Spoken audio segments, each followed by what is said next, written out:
পাকিস্তানের সঙ্গে সংঘাতময় পরিস্থিতির মধ্যে ভারত বাংলাদেশি 6টি টেলিভিশনের ইউটিউব চ্যানেল বন্ধ করে দিয়েছে। এর প্রেক্ষিতে ভারত কোনো সুস্পষ্ট কারণ উল্লেখ করেনি।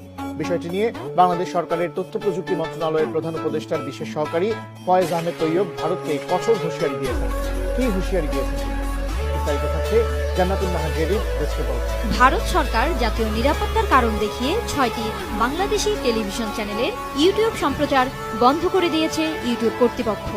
তবে বিষয়টি নিয়ে বাংলাদেশ সরকার ব্যাখ্যা চাইবে এবং সন্তোষজনক ব্যাখ্যা না মিললে পাল্টা পদক্ষেপ নেওয়ার হুঁশিয়ারি দিয়েছেন তথ্য প্রযুক্তি মন্ত্রণালয়ের প্রধান উপদেষ্টার বিশেষ সহকারী ফয়েজ আহমেদ তৈয়ব। শুক্রবার এক প্রতিবেদনে এ তথ্য জানিয়েছে তথ্য ব্যবস্থায় প্রযুক্তির প্রভাব নিয়ে গবেষণাকারী প্রতিষ্ঠান ডিসমিস ল্যাব প্রথমে জানিয়েছিল Jamuna TV, ৭১ TV, Banglavision এবং মোহনা টিভির ইউটিউব চ্যানেলের সম্প্রচার ভারত থেকে বন্ধ করে দিয়েছে ইউটিউব।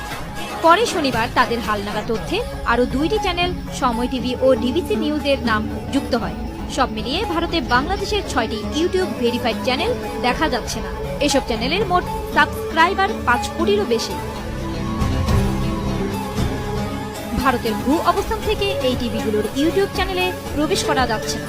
প্রবেশ করতে গেলে লেখা আসে এই কন্টেন্টটি বর্তমানে এই দেশে প্রবেশযোগ্য নয়, কারণ এটি জাতীয় নিরাপত্তা বা জনশৃঙ্খলা সংক্রান্ত সরকারি আদেশের আওতায় রয়েছে।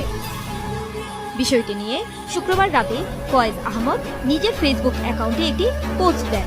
সেখানে তিনি লিখেছেন, বাংলাদেশের অন্তত 4টি টিভি স্টেশন জিও ব্লক করেছে ইউটিউব ভারত। তিনি আরও লিখেছেন, ব্রডকাস্ট মিডিয়ামের ভৌগোলিক লোকেশন হিসেবে বাংলাদেশকে ব্লক করায় ভারতে বসবাসরত বাংলাদেশি নাগরিকদের যারা এসব চ্যানেল নিয়মিত দেখেন তাদের অধিকার ক্ষুণ্ণ হচ্ছে। এমন কাজ কনজিউমার রাইটসের ভোক্তা অধিকার আন্তর্জাতিক নীতিবিরুদ্ধ বলেই প্রতীয়মান। বাংলাদেশ ইউটিউবের কাছে এর ব্যাখ্যা চাইবে। সুস্পষ্ট ব্যাখ্যা না পেলে পাল্টা পদক্ষেপ নিতে বাধ্য হবে।